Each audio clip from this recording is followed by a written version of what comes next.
Living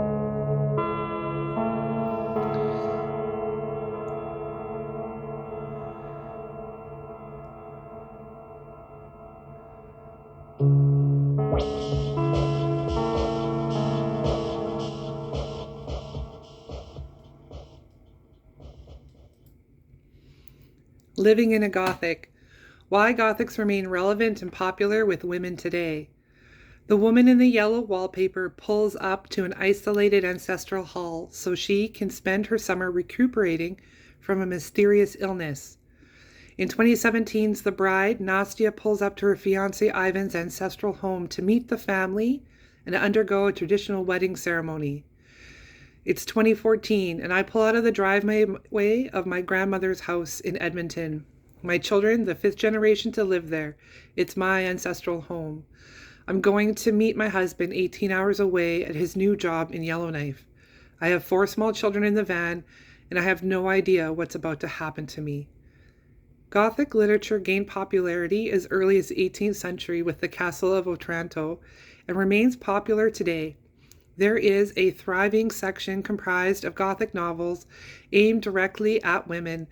But why are women drawn to scary stories about other women trapped, going insane, and under threat of being murdered? What's the appeal? The Cambridge Companion of Gothic to Gothic Fiction describes the Gothic as exploring the credible emotions of the characters, connecting to us through incredible phenomena and events, allowing terror to circulate through the processes of identification and projection.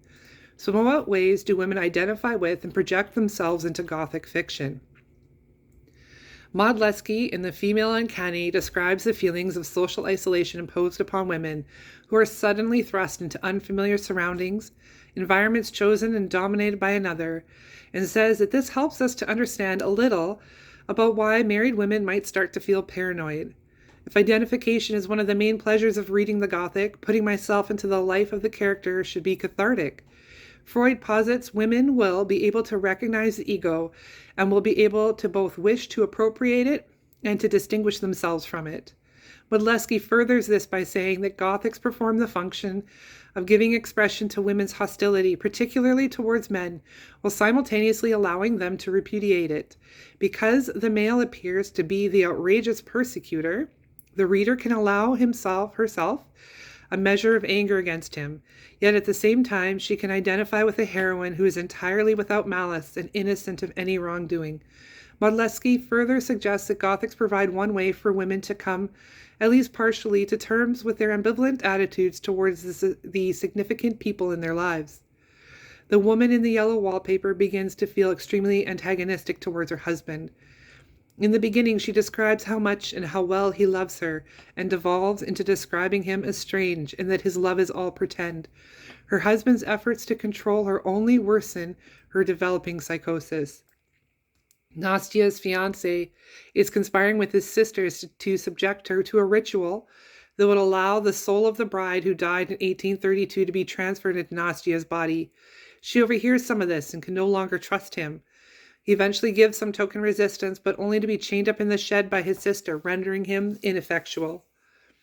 Mike brings me supper in bed for 2 years as I slowly lose my ability to function in the world and slip into a deep depression. There's nothing he can do to fix it for me. There seems like nothing I can do to fix it for me. It feels like all the strings that held me down and defined my identity have been severed, but instead of floating away like a hot air balloon, I just keep sinking deeper and there is no bottom. This brings us to the idea of projection, a mental defense mechanism that allows us to attribute, albeit falsely, feelings and impulses that we find intolerable. In the yellow wallpaper, as the main character begins to identify with and personify her psychosis more and more, she starts to be cagey with her husband and his sister Jeannie. She attributes her isolation and restriction to the room to them, even though by the end she is very clearly the one who locks herself in there. She's unable to deal with her own feelings, and it is much easier to attribute them to a wicked plot. This is known as proportionality bias, the assumption that big events have big causes. This bias plays a big role in the lives of conspiracy theorists and Gothic heroines alike. The woman in the yellow wallpaper is suffering so much that the idea that it's all in her head doesn't match the magnitude of her experience. Nastya feels the dissonance between her and her environment so intensely that very early in the movie she has the experience of following a noise out of the bathtub, following wet footprints down the hall, only to come upon herself. This represents her division from the reality she knew to a new reality of spirits, ritual, and possession. These feelings of dissonance and magnitude encompass the sublime in the Gothic genre. Depression surprised me by its lack of feeling, the gray monotony, the separation from everyone around me, the severing of emotion. I just slipped silently into one eternal slog, which made the moments where I had a feeling, an emotional experience, so intense, all the more sharp in their contrast. These moments of feeling have been the deepest anguish and the strongest moments of, I can't call them joy, but of a spiritual connection to God that I have ever experienced. It felt impossible that this tremendous shift inside of me had no impact on the world around me, that there was no physical manifestation in my environment that could echo or explain what was happening inside of me. Modleski states that Gothics leave us with a strong sense that the world of human events is terrifyingly out of kilter. Everything is always a great deal more or a great deal less than it seems. And the Gothics perform the contradictory function of showing women that while there is some basis for their paranoid fears, they must also struggle against succumbing to them.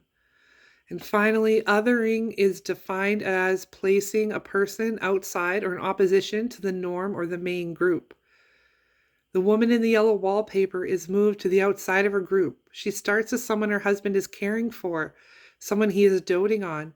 As her psychosis progresses, Jeannie and her brother become allied against her. She never even sees her baby, who is cared for and a part of her husband's group. As she progresses, she forms a connection to the woman she perceives in the yellow wallpaper, a prisoner like her. She builds a new identity around the yellow wallpaper, eventually becomes one with it as her psychosis completely takes over. Nastya is always on the outside, brought there as a sacrifice by her fiancé Ivan. There's no intention to integrate her into the group. The group is going to overwrite her identity completely by having her be possessed by the bride. She's dressed in the bride's gown, sleeps in the bride's bed, and wears the bride's ring that acts as a conduit for the possession. She has to fight tooth and nail to assert her own identity in the group. I was an outsider to Yellowknife. I had never been without my extended family. I had no idea how much I relied on them for the defining of my own identity until they weren't there anymore. What it meant to be a woman, a wife, a mother, what it meant to be who I was, had all been exhibited, played out in front of me every day in my mother and both my grandmothers. And then both my grandmothers passed away in the first 3 years I moved away. Like my betrayal was too taxing for their hearts. The touchstones for myself are gone. Trying to summon a new identity from the ashes of grief doesn't seem within my power. However, this separation is necessary. Modleski points out that part of the heroine's progress involves a separation from home and a series of internal or external conflicts. Building a separate identity from your mother is essential. Modleski further points out that women not only fear being like their mothers, but actually being their mothers. A sort of possession like in The Bride, or a complete consumption of identity like in the yellow wallpaper. Modleski continues, the uncomfortable feeling of the uncanny has its chief source in separation anxieties, and it follows that since women have more difficulty establishing a separate self, their sense of the uncanny may actually be stronger than men's. Ultimately, my life is forever changed, a deep psychological shift that left me floundering in the middle while I grappled with issues of identity and my place in the world. Gothic stories allow women like me to deal with that deep sense of othering through the processes of identification and projection in a safe way, and as such are unlikely to fall out of favor anytime soon. Eventually, I was able to find a new normal, a sense of equilibrium. I made friends and built myself a new emotional life here in Yellowknife. Nastya and Ivan rescue his niece and nephew and free themselves from the house, leaving Ivan's possessed sister burning in the walls. They flee and are safe.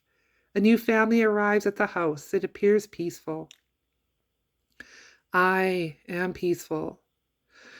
My daughters are turning into adults. My daughters are moving away down to Edmonton. I'm participating in the natural deconstruction of the nuclear family I've been building for the last 2 decades. As the new family looks into the hole in the wall, a figure slides past them into the dark.